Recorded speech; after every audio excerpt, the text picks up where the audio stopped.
Salamu aleyküm ezi TikTok seyirciler. İyilim günüm. Esasam şu men anekdotlarıma bal edetkenler ya da Kemal men bir häsiyetim durmuşda gülkünçe zat aytıp beraýan, şoňa bal edetkenler. Öňe bir sefer bu jaşa olaryň adyny azadım. Murwap Akkurban kolhozda berdi dymma diýip dostum men dymma diýerler. Kimde kanam bolsa bilmeýändir, dymma däl ol ýangra. Gaty ýangra Hudaý saklasyn, diline düşenözüň bolma.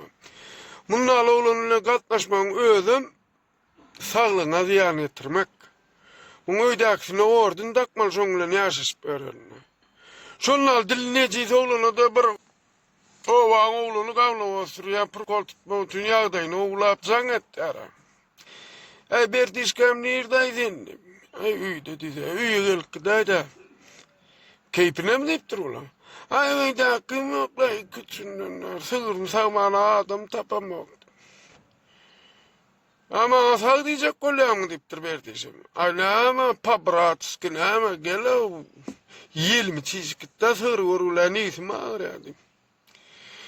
Ama dost diýipdir o da diýipdir sığır sağ baýlanyp berenmerdiňmi diýipdir ulan.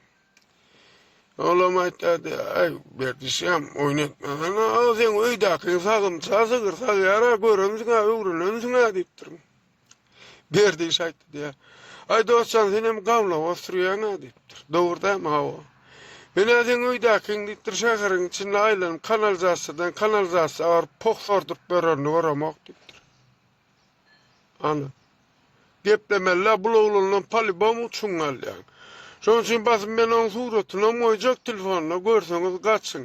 380'den gaçyň.